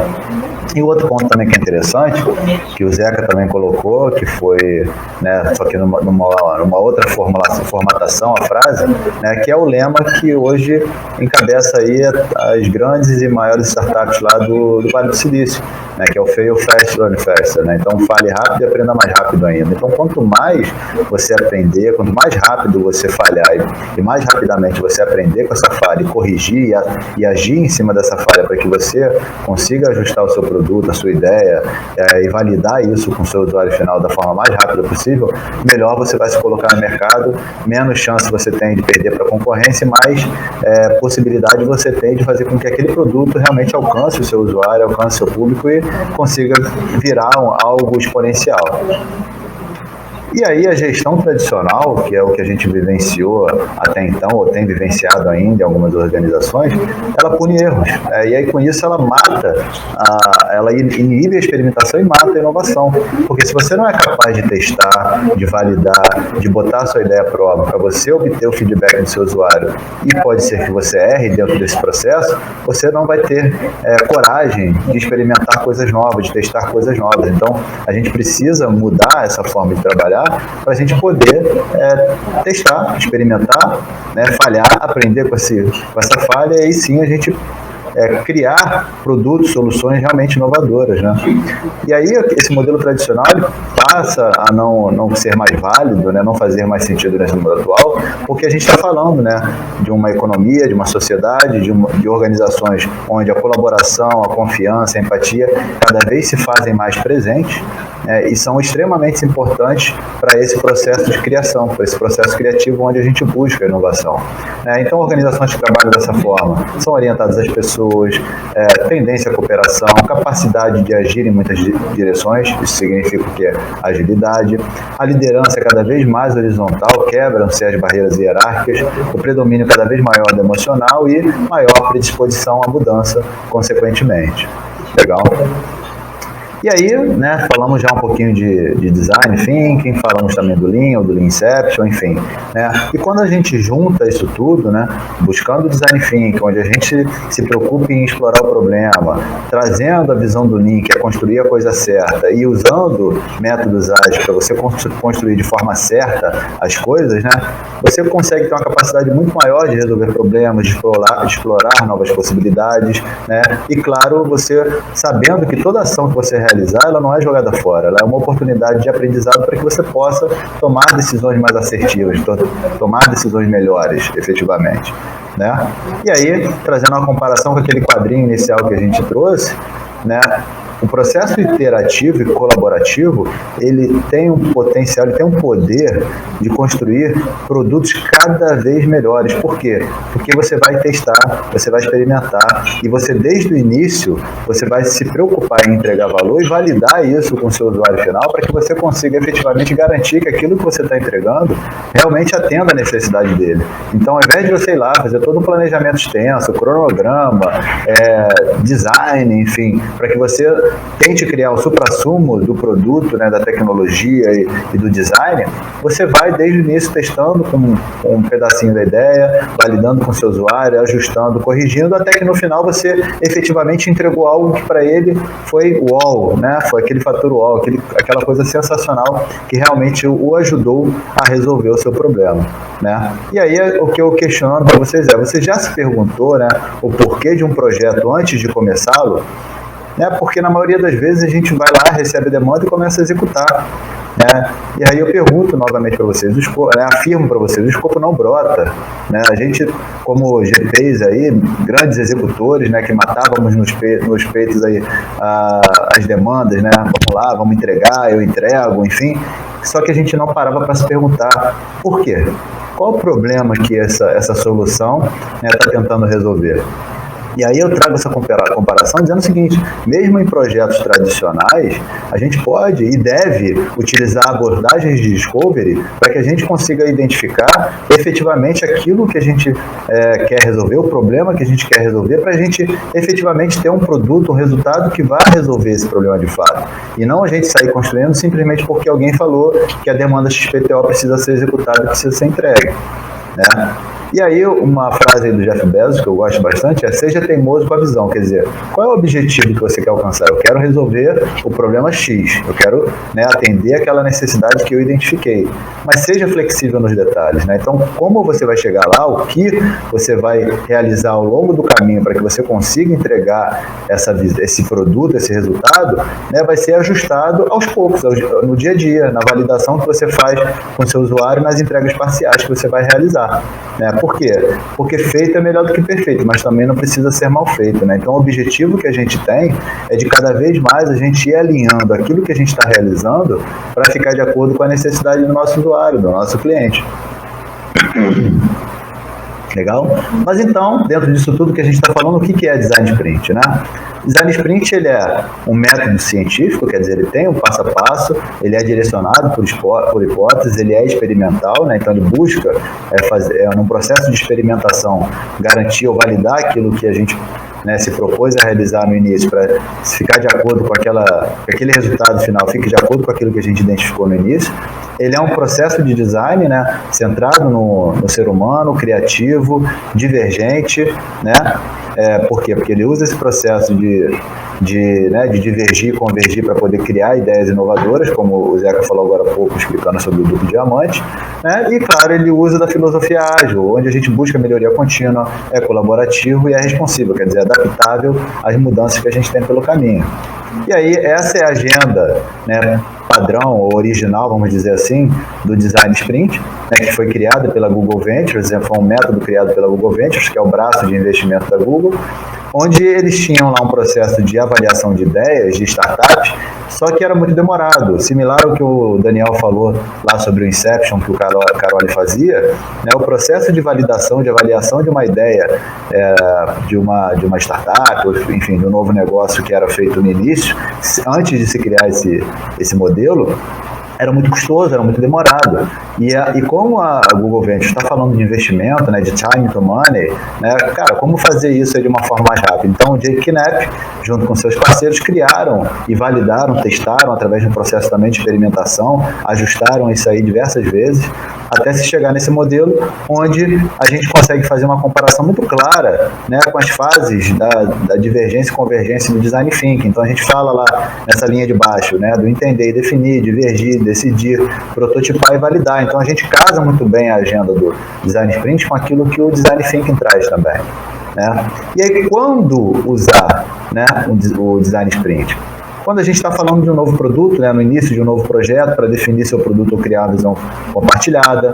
Quando a gente tem pouco tempo, né, por quê? Porque como a gente tem uma agenda, né, muito apertada, né, e muito regrada, onde a gente consegue fazer isso até menos de uma semana, se quiser, né, tendo aí a versão original falando de 5 dias, quando o tempo é crítico, a gente quer injetar velocidade no processo de desenvolvimento e tomada de decisão.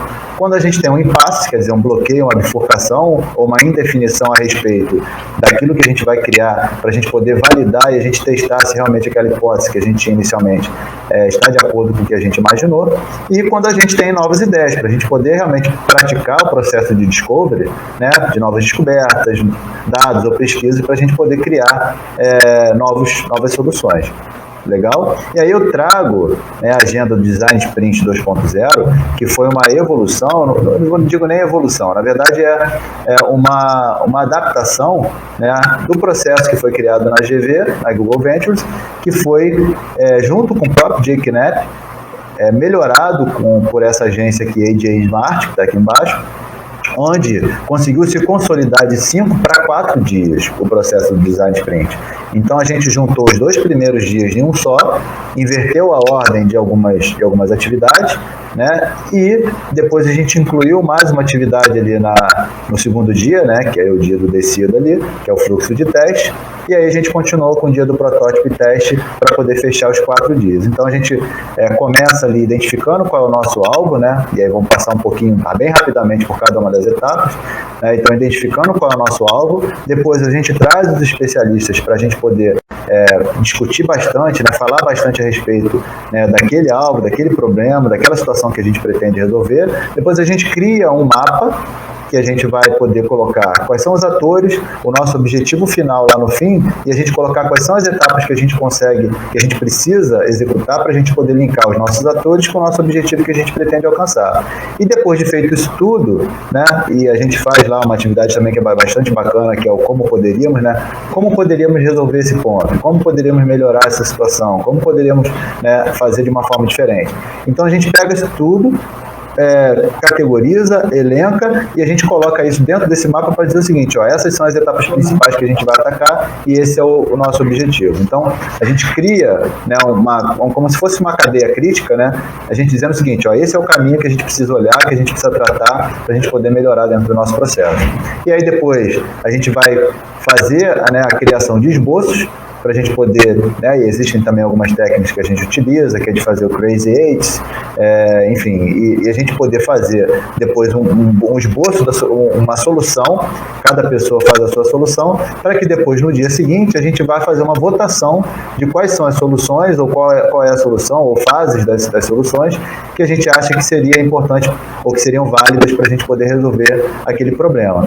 A gente constrói um fluxo de teste do usuário, que seria como que o usuário iria navegar por todo esse passo a passo, para nos ajudar a construir um storyboard. Que o storyboard nada mais é do que os quadrinhos contando a historinha daquilo que vai servir de subsídio para a gente poder montar o nosso protótipo efetivamente. E aí, quando a gente vai para o penúltimo dia, a gente passa o dia inteiro trabalhando com o protótipo, né? E aí a gente vai ter pessoas ali que vão estar trabalhando com design, pessoas que vão estar trabalhando com redação de texto, outras que vão estar coletando informações, o entrevistador vai estar se preparando para poder fazer a fase final, que vai ser no último dia, que é a fase de teste. E aí o objetivo dessa fase de teste é a gente entrevistar 5 usuários, que é um número ótimo também, que eles averiguaram depois de fazer vários design sprints, para que no final das contas, o objetivo maior disso tudo é aprender. É a gente obter o feedback dos nossos usuários, a gente saber se a gente está no caminho certo, a gente conseguir validar o nosso protótipo, para aí sim a gente dizer o seguinte, beleza, a gente está no caminho certo, então a gente teve um sucesso com falhas, que a gente precisa ajustar algumas coisas para que a gente consiga fazer realmente esse protótipo funcionar, e pode ser que a gente precise rodar novamente uma nova bateria, né, ajustar o protótipo e fazer uma nova bateria de teste com os nossos usuários, para aí sim a gente conseguir ter a segurança de que aquele protótipo, aquela ideia é o que vai vingar e é o que efetivamente vai resolver o problema do nosso usuário final. Tá? E o objetivo disso tudo, como eu falei, é um atalho para aprender sem construir e lançar de fato a solução. Então a gente encurta esse ciclo de ideação, construção, lançar o produto no mercado para a gente poder tomar feedback do nosso usuário, para aí sim a gente aprender. Então a gente não constrói, a gente não lança, a gente ideia, obtém o feedback do usuário através de protótipo, aprende, ajusta até que a gente realmente tenha segurança que a gente consiga efetivamente construir e lançar esse produto no mercado. Legal? E aí deixa aí meus contatos também, para que vocês possam me conectar no LinkedIn, né? Eu escrevo bastante, posto bastante coisas lá. Tem meu site, tem aí meu e-mail, as minhas redes sociais, gestro.com.br, tudo junto.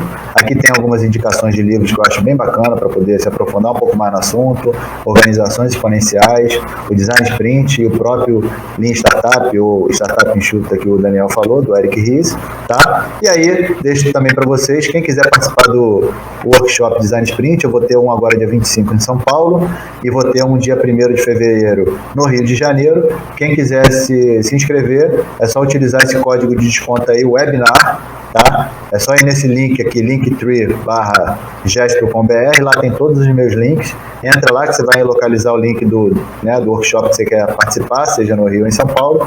Usa esse código aí, webinar, que você vai ter um bom desconto. Tá legal, pessoal? Ô, Júnior. Opa! Júnior, tá me ouvindo? Você não colocou o livro de Leancept como referência de livro, não, cara? É que eu tava falando do que me inspirou a falar aqui do Sprint e aquilo que eu falei agora há pouco, né? Mas o livro do Leanception você já tinha falado e é uma excelente referência também. Eu sou certificado Leanception e aí é interessante porque hora a gente usa Leanception, hora a gente usa Design Sprint, aquilo que for melhor para a situação que a gente quer resolver dentro do nosso cliente. Tá legal? Então, pessoal, vamos agora para as perguntas. Eu não sei se o Daniel quer colocar mais alguma coisa antes da gente... Isso do Zeca também. Zeca, você está ouvindo a gente? Consegue falar aí? Deixa eu ver se o Zeca consegue falar. Eu queria só comentar um ponto, né? Quando a gente fala assim, o legal é a gente errar rápido, né? Só que assim, a gente não está incentivando a cultura de errar, né? A gente quer, na verdade, a gente quer aprender rápido, né? A gente quer ver o que funciona mais rápido, né? E nesse caminho a gente acaba errando algumas vezes, né? Porque tem muitos discursos quando a gente vai em empresa fazer consultoria. Não, tem que aprender, né? A empresa tem que ter a cultura de deixar as pessoas errarem, né? Então, aquilo ali acaba virando um moleto. Não, a gente pode errar o quanto a gente quiser, não. A gente tem que aprender com aquele erro ali. Então, a ideia é aprender rápido com aquilo ali, né? Então, o erro é um caminho para o aprendizado. Então, é só essa... Não, legal. Tem a galera aqui falando aqui, André Santos, a Lúcia também já está dentro, né? Eles vão participar lá do workshop também. Bacana. Então vamos para as perguntas aqui. Já que tu fez um jabá, deixa eu fazer um jabá também. Fala rapidinho aí, antes da gente fazer. Só para falar, galera, entra lá no meu site, no dnagil.com.br. Lá tem alguns workshops que eu faço com parceria com outras pessoas. Então, tem o de Management 3.0. Quem participou aqui do webinar é só falar comigo que eu consigo um super desconto, claro. Eu só tenho turma por enquanto aqui no Rio. E segundo semestre a gente vai estar levando uma turma de Management 3.0 lá para esse. E de Leancept eu tenho turma no ano inteiro aqui no Rio.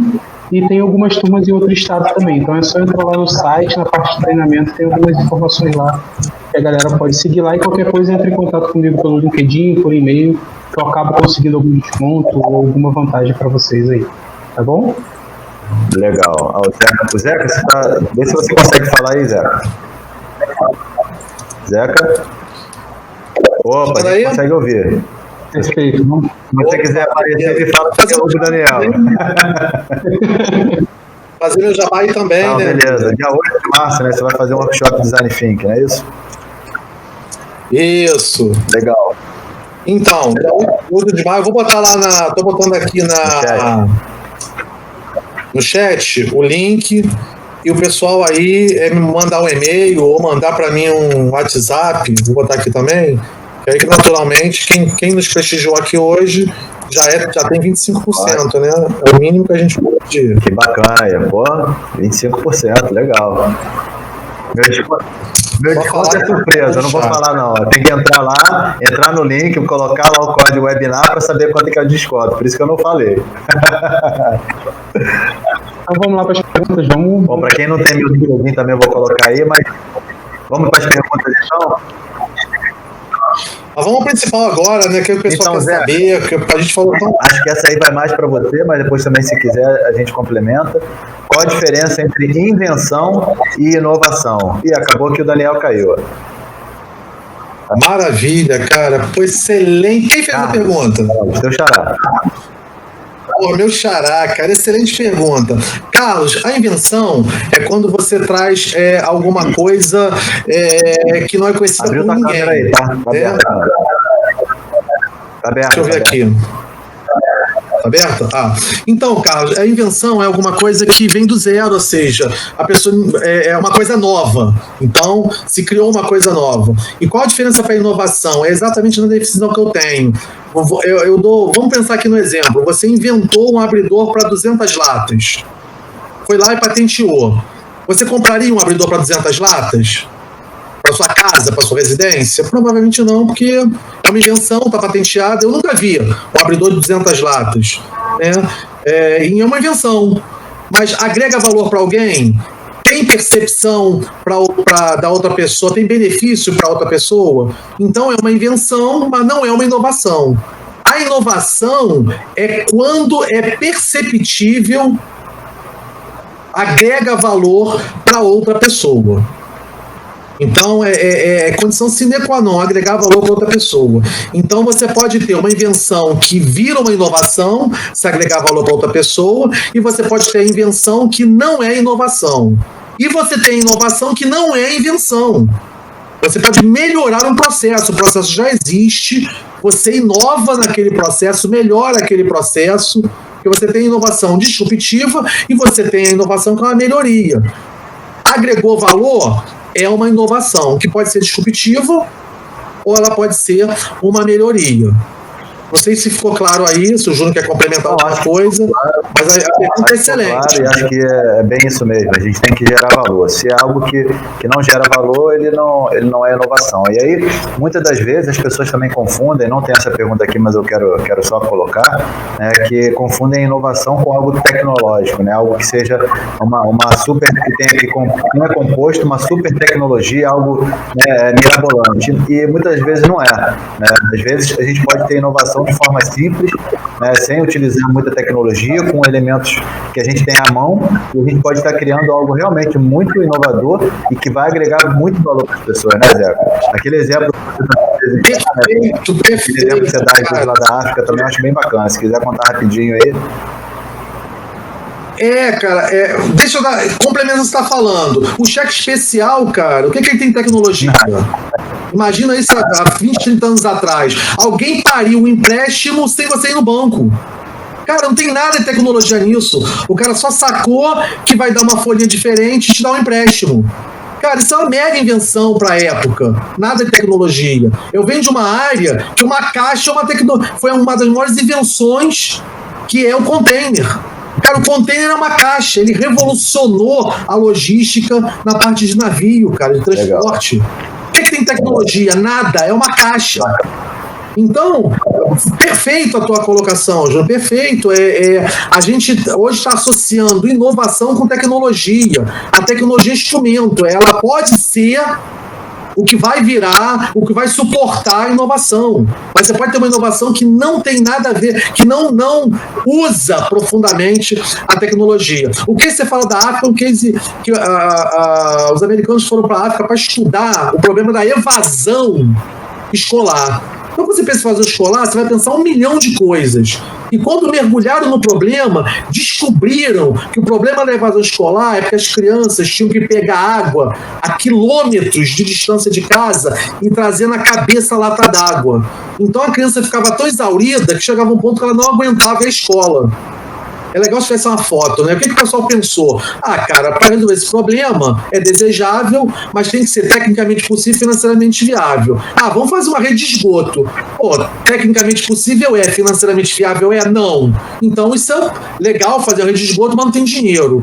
O pessoal pensou vamos imaginar, não sei o nome que se dá, um garrafão bem grande, botou umas rodas no garrafão. Uma bombona de água, né? Acho que era um bombona de água. O nome é esse. Uma bambona, botou as rodas na bambona e a criança, em vez de levar a bambona, a lata d'água na cabeça, levava muito mais água e de uma maneira muito mais confortável, embora seja desconfortável também. Era até quase uma brincadeira, né? Porque é tipo aquele carrinho que a gente brincava quando era, né? Que a gente botava com uma latinha, com 2 negócios na ponta que a gente empurrava, né? É tipo isso, só que numa escala um pouco maior, né? Uma escala um pouco maior. Então, gente, a inovação é um campo fascinante, é para onde nós vamos. A gente vai sair desse campo do comando e controle, da planilha do Excel, das coisas automáticas ou automatizadas que a máquina sabe fazer, e o nosso campo vai ser onde, cara, a gente está indo no universo de 7 bilhões de pessoas, a gente está indo para 9 bilhões de pessoas, a complexidade do mundo aumenta, as dores aumentam, tudo é mais difícil, então a gente vai precisar ter um mundo mais sustentável, com mais participação dos governos ou do que quer que seja, para a higiene, para a saúde, para a educação, solução inovadora para resolver isso. Então a gente tem muito trabalho no campo da criatividade e da inovação. O resto a máquina vai fazer e já está fazendo. Motorista automático, elevador sem ascensorista, e por aí a gente está vendo o que é automático vai ser feito pela máquina. A gente vai para o filé, que é criatividade e inovação. Daniel, você quer complementar alguma coisa? Tá ouvindo a gente aí? Daniel? Estou ouvindo perfeito. Não, tá me ouvindo? Tá, estamos sim, beleza. Só para checar. Zé, agora, acho que tem uma pergunta também para você aqui. Foi o próprio Carlos que perguntou por que não poderia usar o Design Thinking para pensar em um jeito diferente de, por exemplo, fazer recrutamento e seleção. Acho que você falou sobre não ser para melhoria de processo, né? Alguma coisa disso aí. Vamos lá, eu até respondi lá no chat, mas, cara, a pergunta dele é muito boa, porque em 15 minutos a gente acaba, às vezes, atropelando e a ideia não ficando clara.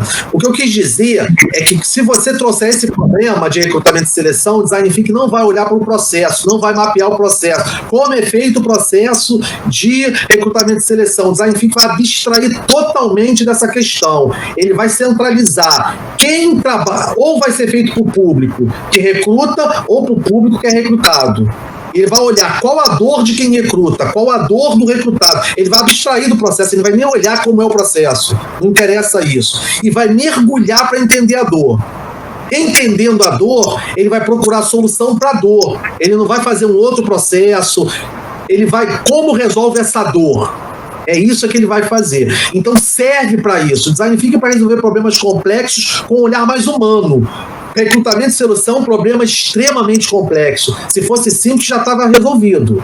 E tem aí, a gente está vendo aí o bate-cabeça que é processo de recrutamento e seleção. Todo mundo reclama. Empresa não dá feedback, eu sou maltratado. É um grande problema que até agora ninguém resolveu.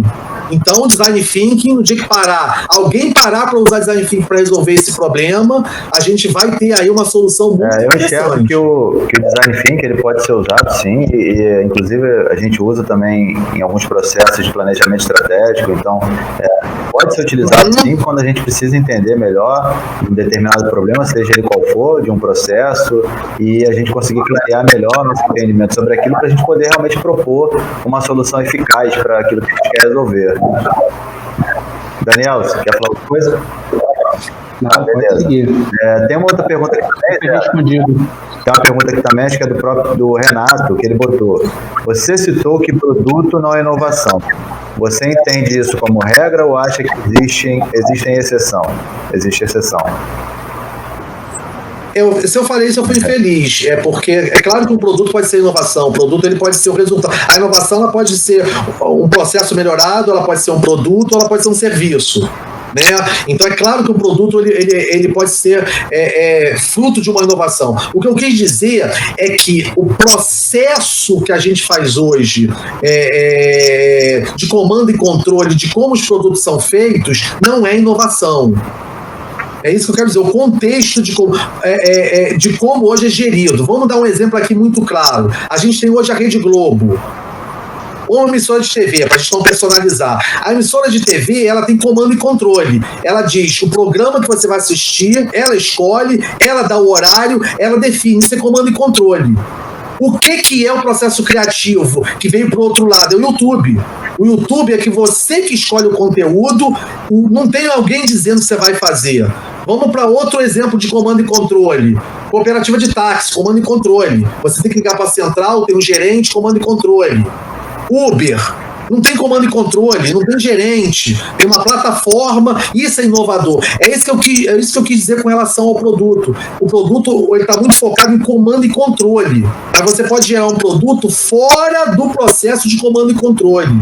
A inovação ela não está aderente ao processo de comando e controle. Gerente, hierarquia, centralização. Aí a gente vai ver, Airbnb não está centralizado, YouTube não está centralizado, Uber não está centralizado. É isso que eu quero diferenciar. A gente está saindo do modelo.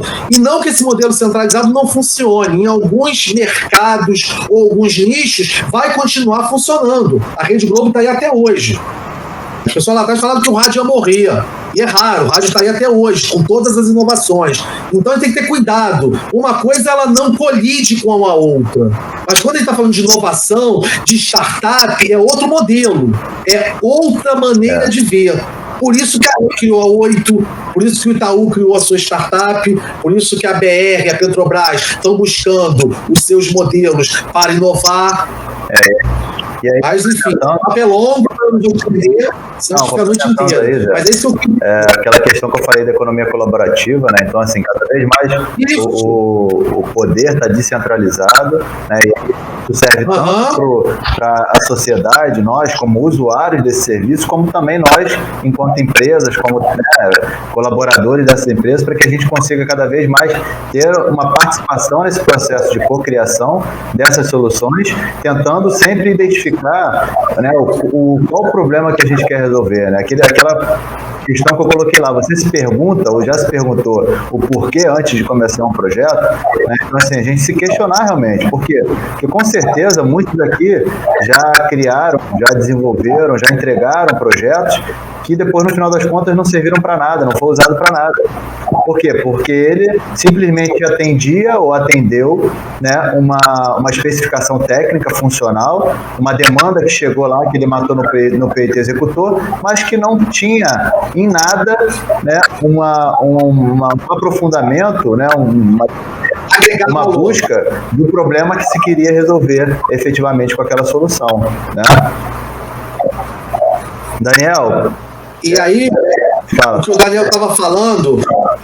Fala, Daniel. Não, estava falando não. Não, então vamos lá. O Daniel citou uma coisa muito importante que a gente não pode confundir, eu quero reforçar. Quando a gente fala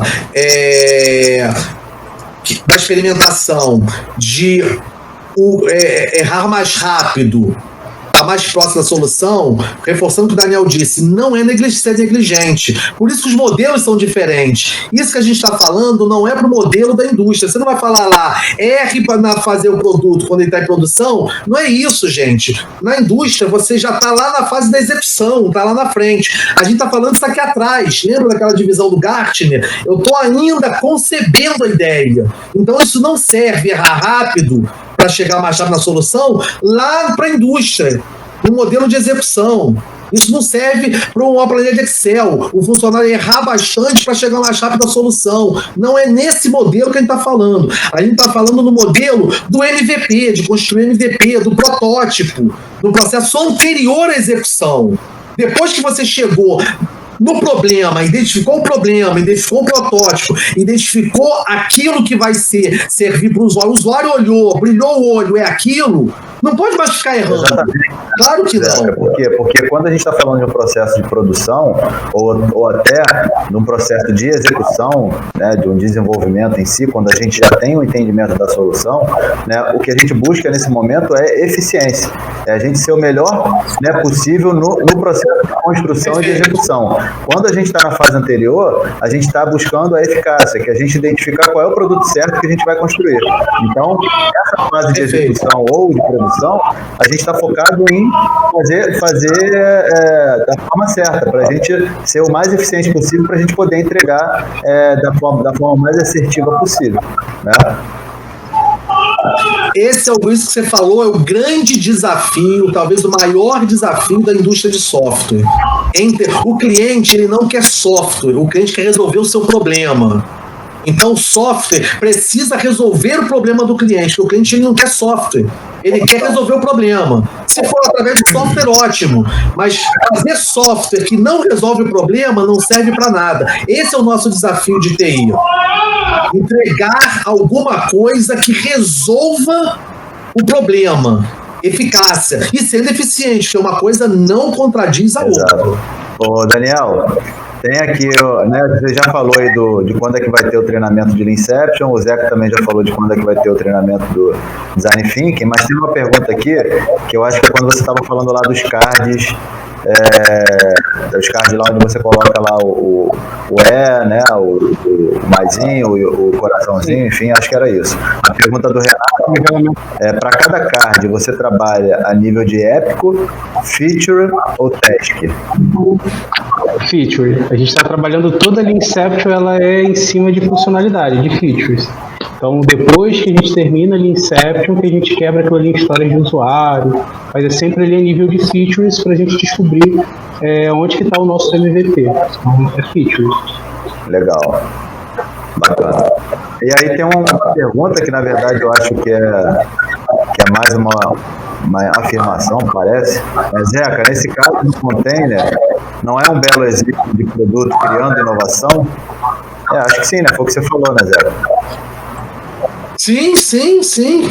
Eu refiz, eu deixei passar esse entendido, sim. Mas olha só, o container não é um professor Pardal que pensou, porque a gente tem essa ideia da inovação ou da invenção assim. O cara acordou, olhou para o problema e gerou um container. Cara, para chegar no container, é isso que essas abordagens vão ensinar para gente. O que as pessoas fazem automaticamente é você mapear isso para que você possa fazer também. O cara não chegou e inventou um container.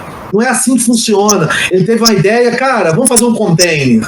Cara, tem todo um passo a passo para chegar lá. Que o Design Thinking, o Design Sprint, o Lean Startup, a gente procura metodizar ou fazer um framework, fazer uma abordagem para que a gente aprenda a raciocinar dessa maneira. Mas eu gosto da invenção da lâmpada. Thomas Edison não acordou, inventei a lâmpada. Eu fui ver lá no YouTube. Cara, primeiro que não foi ele sozinho. Tinha uma equipe, tinha engenheiro, tinha o cara que estava pensando no vácuo dentro da lâmpada. Cara, o cara fez mais de 1000 experimentos, ele falou, eu aprendi com os erros. Então a gente imagina que o cara acordou e inventou a lâmpada. Não existe isso. Então, o produto, ele é fruto de um processo de inovação. É isso que a gente tem que entender. E o que a gente está aprendendo é que processo é esse?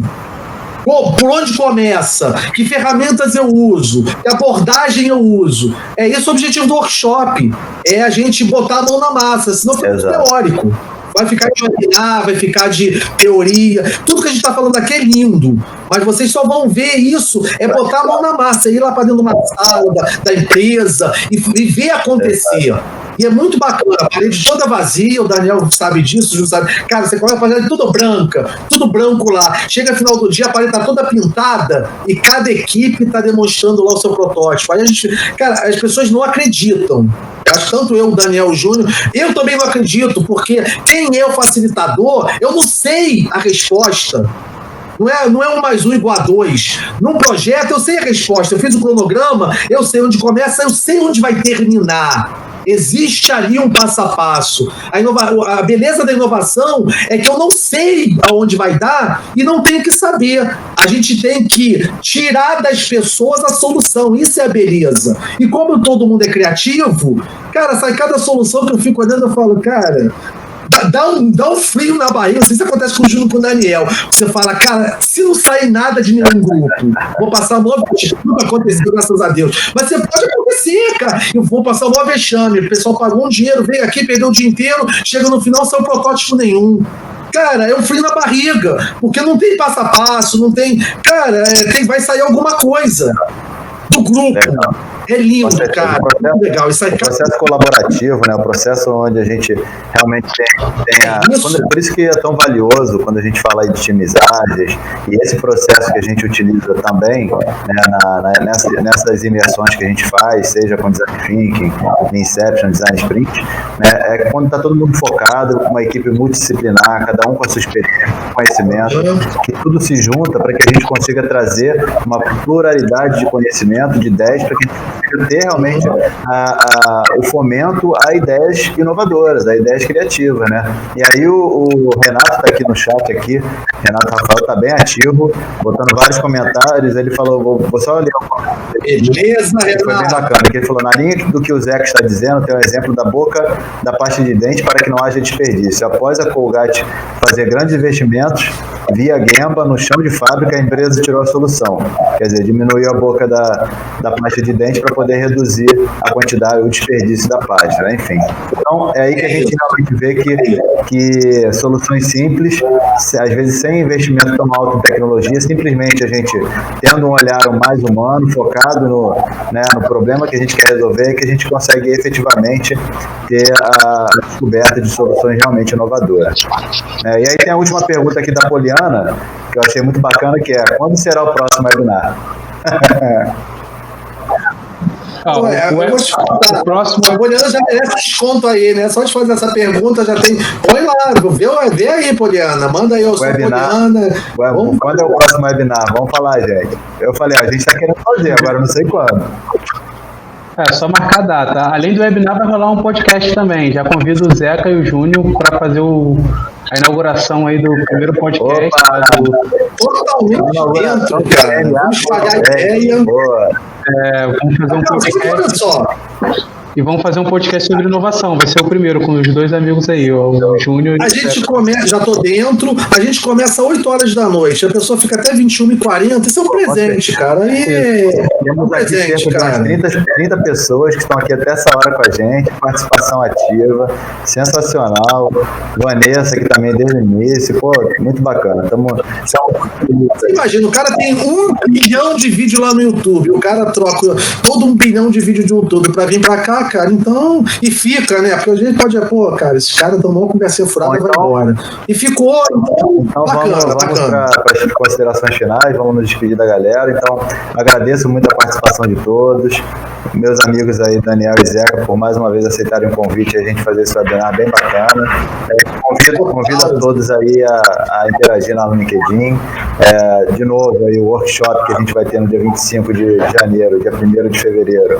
É só utilizar o código webinar para ter um desconto, e com certeza a gente está aqui aberto a ajudar, compartilhar, colaborar. Sigo no propósito aí de ir ajudando as pessoas, compartilhando o conteúdo, trazendo sempre esses bate-papos assim, para a gente poder cada vez mais ajudar as pessoas. E para quem perdeu ou não conseguiu assistir tudo, e se depois também quiserem mandar aí para os seus amigos, a gente vai disponibilizar depois lá no link do nosso canal do YouTube, esse vídeo também.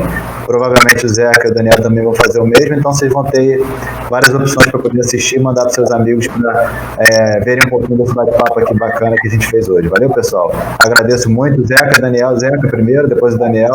Se despedem aí também. Então, cara, agradecer, eu sou muito entusiasta desses movimentos, até porque eu faço parte deles, né? Eu sou mais ouvinte do que falar, embora eu goste de falar, mas eu acho que uma das melhores coisas que a tecnologia trouxe é essa aproximação, essa possibilidade de gente de Portugal, gente do Brasil, gente de Manaus, ou seja, você fala para o mundo inteiro te ouve, você escuta o mundo inteiro, então eu sou muito entusiasta, e da minha maneira como eu usufruo muito, eu acabo me disponibilizando também sempre para devolver para o mundo aquilo que o mundo me dá, né? Que é a questão mesmo que eu acredito muito, de empatia, compaixão, colaboração. Então, meu LinkedIn tá aí, quem quiser entrar lá no LinkedIn, fazer pergunta, eu tenho artigo, depois eu posso compartilhar artigo com você, enfim. Cara, feliz aí com começar 2020 dessa maneira, e vamos em frente. Eu acho que em março, de repente, a gente consegue fazer outra. Vamos botar como meta aí, beleza? Então, até março a gente faz outra. Vamos pra dentro. Daniel. Galera, queria agradecer primeiro aí a presença de vocês, ficar com a gente aqui até esse horário, aceitar a proposta minha, do Júnior e do Zeca de e fazer esse compartilhamento de ideias. Vamos com certeza fazer um próximo, talvez fazer uma coisa mais colaborativa, de ser mais perguntas, explorar menos ali o PPT, a gente poder falar mais sobre os temas, né? E é muito rico, tem muita coisa para a gente falar. Eu gosto muito de... Botou minha câmera? Deixa eu... Saiu? Estava habilitado. Isso. Agora foi.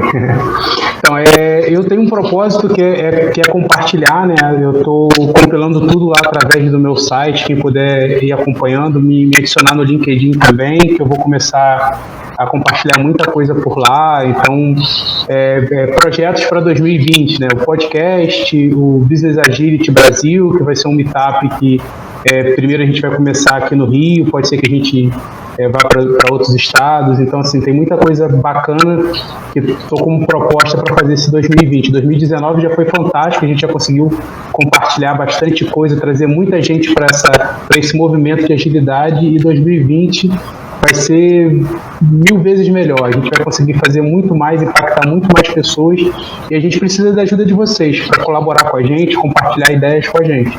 Então, me segue lá nas redes sociais, que 2020 vai ser fantástico aí de compartilhamento de ideias. E em fevereiro a gente vai ter a inauguração do podcast, do DNA Podcast. Então, já passei o link para vocês aí, e o primeiro tema vai ser com o Júnior e com o Zeca aí, falando sobre inovação, sobre design sprint, Lean Inception. A gente vai fazer um mix aí, um compilado parecido com esse aqui que a gente fez. Talvez seja 2, 3 episódios, né? Porque a gente vai falar bastante lá, e a gente vai cortando e vai colocando nos episódios aí. Espero vocês aí, e obrigadão aí pela presença de vocês. Sensacional. Pô, valeu mesmo, meus amigos. Gostei muito do exemplo que você deu lá do Conagile. Inclusive, a gente vai ter um meetup do Conagile, primeiro do ano, agora dia 29 de janeiro, mas eu nem acabei fazendo aqui a divulgação porque já está esgotado. Vai ser lá na Vivo, em São Paulo, mas já está esgotado já. A gente, né, tinha poucas vagas, enfim. Então, mas com certeza aí em março a gente vai fazer o próximo. Já estamos planejando aí. A gente ainda não definiu qual a cidade, mas em breve a gente vai divulgar. Valeu, pessoal. Então, continue ligado com a gente aí no LinkedIn. Seguimos no propósito de ajudar, compartilhar conteúdo. E se qualquer coisa é só fazer contato. Valeu? Grande abraço, pessoal.